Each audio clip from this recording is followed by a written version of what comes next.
A paz do Senhor. Quero convidar você agora para parar um pouquinho, escutar a palavra que Deus tem para o teu coração. Sei que Deus tem algo lindo para ser ministrado a você agora. Eu te convido a abrir a sua Bíblia agora em Marcos capítulo 4 e o versículo 35. Começa a dizer assim: naquele dia, sendo já tarde, disse-lhe Jesus: passemos para outra margem. E eles, despedindo a multidão, o levaram assim como estava no barco, e outros barcos o seguiam. Ora, levantou-se grande tempestade de vento, e as ondas se arremessavam contra o barco, de modo que o mesmo já estava a encher-se de água. E Jesus estava na polpa, dormindo sobre o travesseiro. Eles o despertaram e lhe disseram: Mestre, não te importa que pereçamos? E ele, despertando, repreendeu o vento e disse ao mar: acalma-te. O vento aquietou-se e fez-se grande bonança. Então lhe disse: por que sois assim tímidos? Por que é que não tendes fé? E eles, possuídos de grande temor, diziam uns aos outros: quem é este que até o vento e o mar lhe obedecem? Aleluia! Na passagem da qual nós lemos, eu acredito que você já ouviu falar, ou até mesmo já escutou canções em que foram escritas com lições em cima desse texto. O texto do qual lemos, onde Jesus acalma a tempestade. Jesus havia pregado, estava pregando do outro lado do mar da Galileia. E Jesus já estava pregando há dias, falando sobre várias parábolas, curando enfermidades. E agora Jesus sente a necessidade de passar para o outro lado do mar.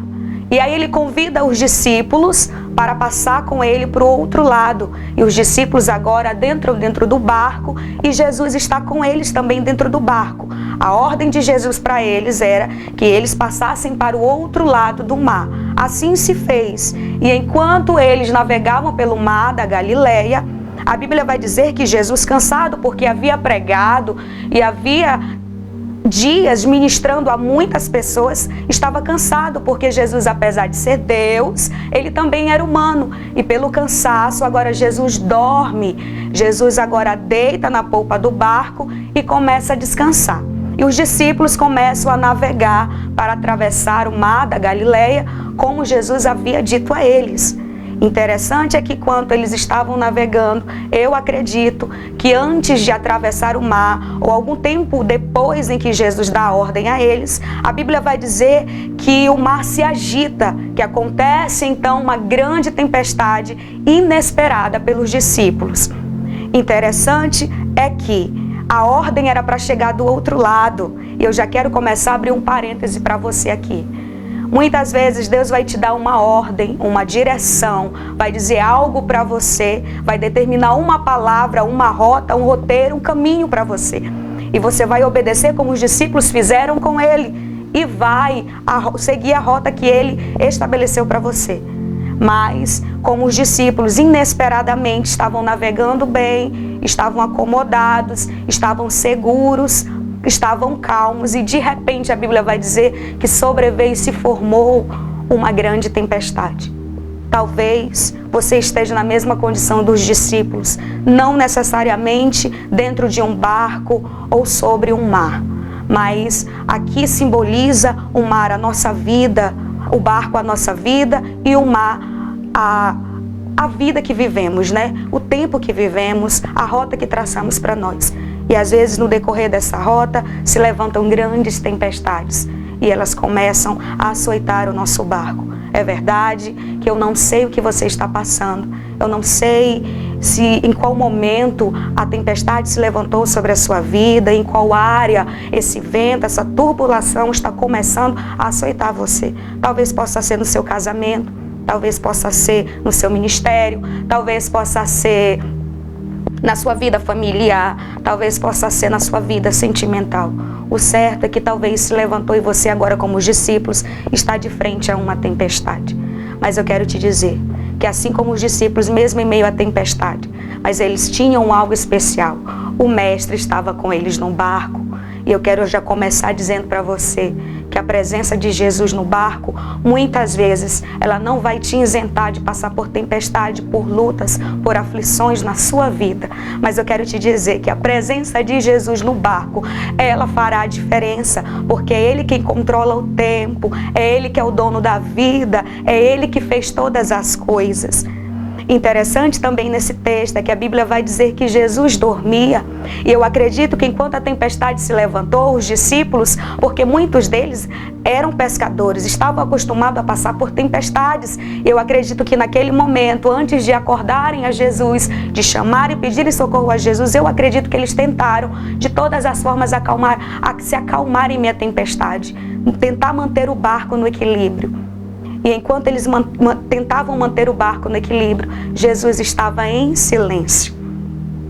Mas enquanto eles chamaram Jesus, entenderam que o controle não estava mais na mão deles, entenderam que as suas forças não poderiam mais surgir efeito ali dentro do mar, eles começam a clamar por Jesus. Entenderam que a sua experiência em outras tempestades, porque eles eram acostumados a passar por tempestade, porque o mar da Galileia era muito propício a formar grandes tempestades. E eles já haviam presenciado muitas delas, mas talvez nenhuma como aquela. E eles começam agora a pedir socorro a Jesus. E Jesus agora entende a necessidade dele e se levanta. Deixa eu te falar uma coisa. Talvez a tempestade que você está vivendo, você já perdeu o controle do barco. Talvez você já se desanimou, já se desesperou, já entregou até os pontos. E uma coisa que talvez você ainda não tenha feito é tentado pedir socorro e chamado Jesus. Porque enquanto você não clamar por Ele, Ele não vai se levantar ao teu favor. Então, clame por Jesus, independente da situação que você esteja vivendo. Porque quando você levantar a sua voz e Ele entender que que você precisa dele, Ele vai se levantar ao teu favor. Ele vai levantar as mãos, vai levantar a sua voz vai ecoar sobre o mar e vai acalmar a tempestade da tua vida. Só não desista, só não pare, insista naquilo que Ele determinou para você e siga a rota que Ele traçou, mesmo que no meio dessa rota você enfrenta tempestades. Mas eu quero te dizer que Jesus determinou para eles chegarem do outro lado, e no meio desse caminho eles sofreram tempestade, eles padeceram muitas aflições e medos, mas no final eles chegaram aonde Jesus tinha determinado a eles. E eu quero te dizer que mesmo que esteja tudo difícil, você vai chegar aonde Deus determinou para você chegar, porque Ele está no controle do barco. O seu barco é dele, a sua vida é dele, o mar é dele, o vento é dele, a tempestade é dele, a chuva é dele, todas as coisas são dele. Ele vai dizer que nesse mundo nós teremos muitas aflições, mas nós tínhamos que ter bom ânimo e que nós venceremos o mundo. Ele está contigo. Tenha bom ânimo, erga a tua cabeça, levante, coloque um sorriso no rosto, que Ele está com você. Amém? Quero orar por você nesse momento. Que você que ouviu essa palavra, que você que precisa de uma oração, de uma direção de Deus, eu vou orar por você. Pai, entramos na Tua presença nesse momento. A Tua palavra foi ministrada, Jesus, direcionada a alguém que ouviu. Alguém precisa ouvir essa palavra e foi ministrada a essa pessoa. Pai, toma controle de todas as coisas, se levanta no barco dela, levanta a Tua mão, que a Tua voz ecoe, Senhor, ao favor dessa pessoa. Que Tu acalme a tempestade, que ela entenda que aquilo que Tu determinou para ela, que mesmo que não aconteça no decorrer desse caminho, as coisas venham se desequilibrar, Senhor, mas ela vai conseguir chegar do outro lado, porque Tu não é homem para que minta, nem filho do homem para que se arrependa. Aquilo que Tu fala, Tu cumpre. Eu profetizo sobre a vida dela agora calmaria, sossego de Deus agora, que ela perca o medo, que ela tenha fé, que tudo está no Teu controle, que Tu não perde controle de nada. Em nome de Jesus, abençoa quem parou para ouvir, Jesus, quem recebeu essa palavra. Amém.